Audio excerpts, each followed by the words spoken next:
Hey guys, welcome back to the channel. This is Renoy from OC Imagen with another Davinci Resolve tutorial. Today, I'm going to be giving you guys a basic or beginner's run through of Davinci Resolve. When you click the Resolve icon, the first screen that you will see is the project screen. Here you will see completed or pending projects you have and also be able to start new projects.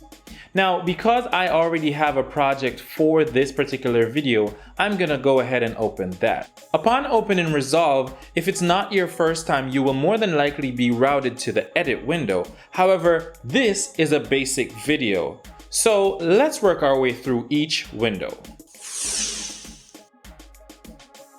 This is where you can see detailed information on each clip added to your timeline. For example, if you select this clip, and look to the right, you'll see the metadata which shows the video codec, frame rate, and even information on audio that's attached to the clip. On the topic of audio, above the metadata you'll see embedded audio. Here you can see your audio levels and also waveforms.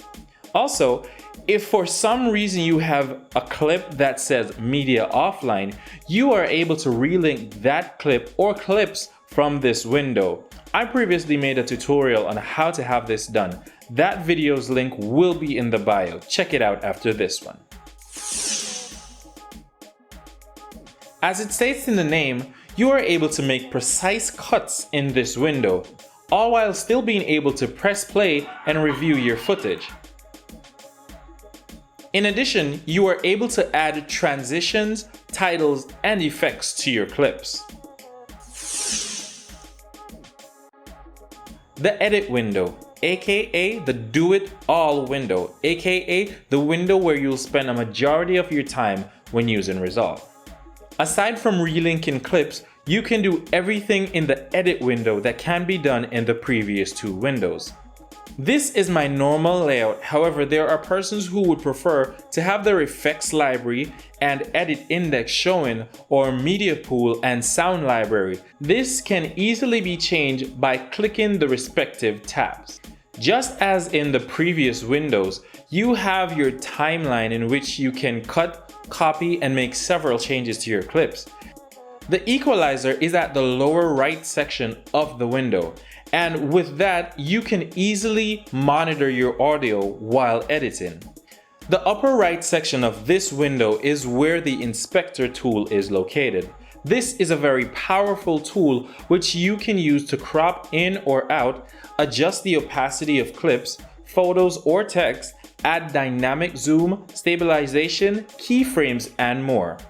Now, with this clip I have here, I'm gonna show you guys some basic editing skills. Firstly though, let me go ahead and remove this clip. With your clip selected, you can drag it straight onto your timeline. If, for example, you only want to utilize the audio from the clip, you can double click on that particular clip, move over to the display and select the audio and drag it onto your timeline. Let's now cut a video and add in a transition as well as a text. All you need to do is move to where you want to make your cut and press Ctrl B or click on the razor tool. Now, as you can see, the cursor, once it's on the clip, it's gonna remain a blade. What you have to do is to move up to this tab right here and click on the selection mode, and you'll be back to normal. Another useful tool in this section is the snap-in tool, which allows the cursor to snap into place at each clip's end or start. To add a transition, all you need to do is go to the effects library, toolbox, and you'll see video transitions. Here you'll see a selection of preloaded transition. All you have to do is drag, drop to add, and adjust the timing as you see fit.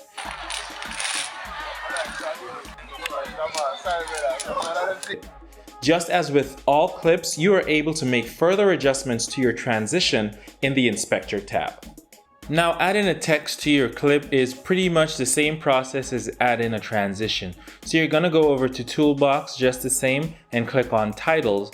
Then you're gonna click on Text, drag it over to your clip, and then you'll see it pop up once it's loaded. After doing this, you can then go up to the Inspector tool and type whatever you feel.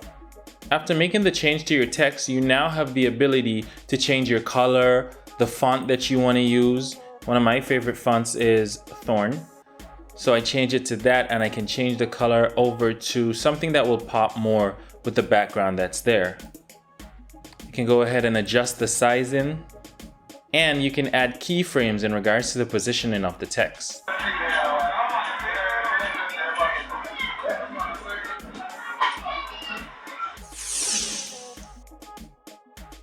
The Fusion window. This is where you can make magic happen. Everything from masking, tracking, and more dynamic transitions. In the future, I will have a video dedicated to the Fusion window, but for now, I don't do much in Fusion, and for a newcomer to Resolve, there's not much reasons to dive into Fusion just yet. The color window is where you add LUTs or do your color grading for your footage. Over here you have the LUT folders. Most of these are preloaded into Davinci Resolve, however I mainly use LUTs from Fresh LUTs. The link will be in the description. Select your clip, move the mouse over each LUT to get a preview of what it looks like, and double click to add. There is plenty more that can be done in the color window, but for someone new to Davinci Resolve, applying LUTs to the clips is the main step. This is basically the sound or music window. Here you can add effects such as noise reduction, echo, reverb, and many more to your audio. The beauty of this window is that you can actually add effects to each audio file. So you can have just your talking audio file that's gonna be your main file. You can add an effect to that, and that doesn't affect any other music file that you might have on your timeline as well. So this is pretty good. So you can go ahead, you can add an effect for the audio file 1 or audio file 2, or scroll over to audio file 3 and add the effect on that as well. And last but not least, the delivery window. This is the window I wish I knew about when I just started using Resolve. When exporting, I would just stay on the edit window and do a quick export in order to get my finished product. However, all that has to do with exporting is done right here. Select specific auto export settings or use your own custom ones, such as where the file is exported to, the file format, the frame rate, and additional advanced settings as well. At the end of all that, you hit Add to Render Queue and start your rendering. So if you are still here, thank you so much for watching. Don't forget to like, share, and subscribe. This, once again, is Ronoy from OC Imaging, hoping you'll all live, love, and laugh. Peace out.